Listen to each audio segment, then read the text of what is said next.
orthodoxe. Théologie, le mot théologie, étymologiquement. Théos, Dieu, et logos, parole. On imagine le discours qui concerne Dieu. Si vous cherchez dans les définitions du dictionnaire, vous allez être très surpris par rapport à toute définition qu'on peut donner dans l'Église. Mais ajoutons encore deux propositions.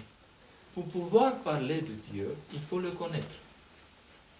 Parce que sinon, la théologie devient une sorte de transmission d'informations, mais qui n'est pas extrêmement honnête. Parce que, par exemple, les êtres humains, sans se connaître, ils ne peuvent pas nécessairement parler l'un de l'autre sans se tromper. Donc, d'une certaine manière, la théologie concerne l'expérience de Dieu à travers laquelle j'arrive à parler de Dieu. Et ça, cette vision sur les choses traverse toute la tradition de l'Église. Par exemple, l'Archimandrite Sophronie Sakharov aujourd'hui.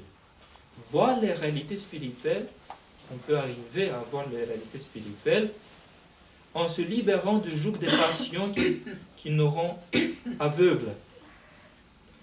Et le cœur arrive à voir les réalités spirituelles avec une clarté, je cite, une clarté, une pureté qui font une sorte de croissance jusqu'à la certitude de l'intuition immédiate. Celui qui n'a pas vu Dieu ne peut pas parler de lui. Évacre. La théologie, tout d'abord, c'est l'expérience de Dieu qui engendre le discours. Saint Macaire, théologien, est un homme instruit par Dieu. Saint Grégoire de Nazianze, personne ne peut connaître Dieu s'il n'a pas reçu l'enseignement de Dieu lui-même. Saint Siméon le théologien précise que la théologie ne signifie pas s'instruire intellectuellement sur Dieu, mais se remplir de Dieu. Donc voyons que la théologie est une autre chose par rapport à toute démarche humaine qui, depuis la modernité, nous donne une méthodologie. Méthodologie, ça veut dire le logos de la méthode, c'est-à-dire il y a des méthodes différentes, mais une manière de voir les méthodes. Et la certitude de la connaissance scientifique est engendrée par et garantie également par la méthode dite scientifique. Dans le monde théologique, les choses sont différentes. Même on peut prier du matin jusqu'à nuit. On n'est pas sûr que la grâce de Dieu va nous faire connaître sa présence, par exemple.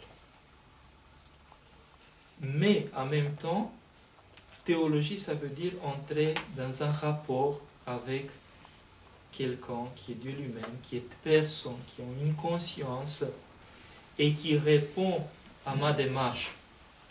Et donc, si toute la modernité parle d'une méthode qui nous garantit la connaissance dite scientifique, la théologie et toute l'expérience de l'Église nous parle d'une rencontre à travers l'amour entre l'homme et Dieu, qui ne garantit rien d'une certaine manière à travers la méthode, mais qui garantit le succès à travers ou à cause de l'amour que Dieu porte pour sa créature.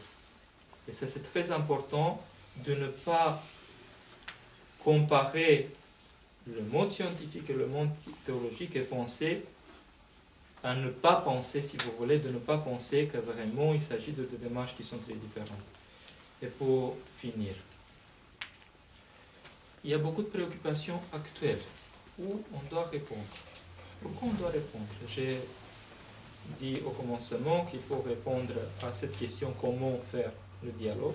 Et donc, je donnais certains repères qui peuvent nous placer dans un cadre où on peut étudier nous-mêmes, vivre en sorte de laboratoire qui va engendrer à travers la conscience de l'Église les réponses pour le salut des gens qui ont besoin des repères.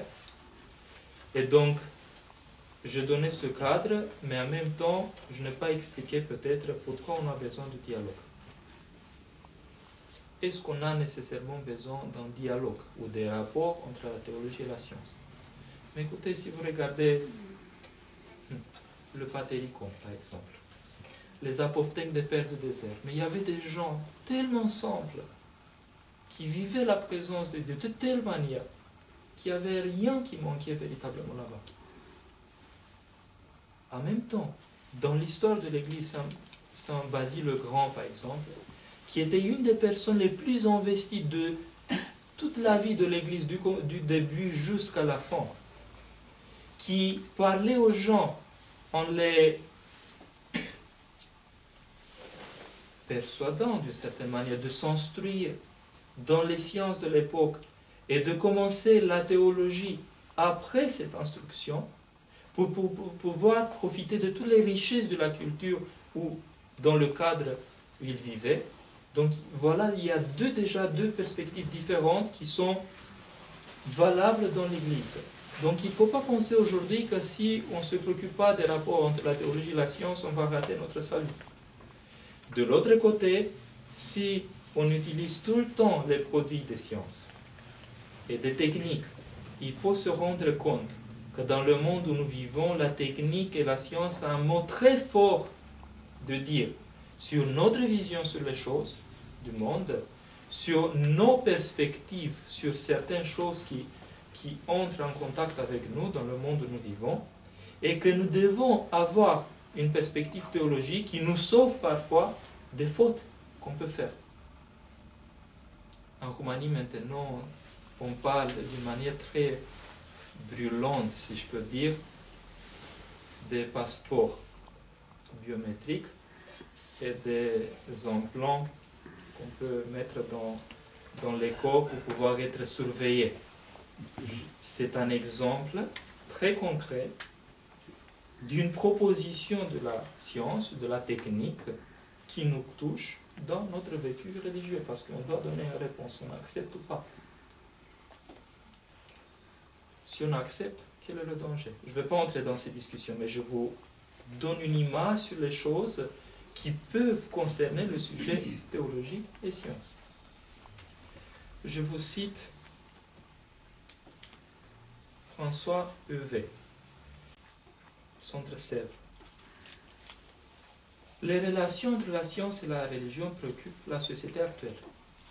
Parfois, elles constituent un thème inépuisable pour les dossiers de journaux, des ouvrages à succès, des événements comme la découverte d'un nouveau scénario pour l'origine de l'univers, dans Chaneau manquant dans l'histoire de l'évolution, des vestiges de l'Arche de Noé, ou des premières phases d'une nouvelle théorie de tout, sont des occasions d'enquête, de relecture de l'histoire ou de tentatives de percer le mystère du monde. Des interrogations fondamentales. Comment vivre la religion dans une époque où les préoccupations semblent être majoritairement scientifiques ou techniques? Quelle est la place de la religion aujourd'hui dans un monde structuré par les sciences? Comment croire en Dieu aujourd'hui? Quelles visions sur Dieu seront compatibles avec la compréhension scientifique du monde? Les scientifiques qui s'interrogent. C'est-à-dire comment modeler d'une certaine manière Dieu à travers les connaissances scientifiques que nous avons. De quelle manière les découvertes scientifiques modifient-elles la vision anthropologique religieuse? Je vous donne un titre de livre d'un physicien théologien français catholique qui est très connu pour ses préoccupations dans cette discipline et domaine, Thierry Magnan. Quel Dieu pour un monde scientifique? Dominique Lambert. La rencontre entre la science et la théologie est-elle une rencontre risquée?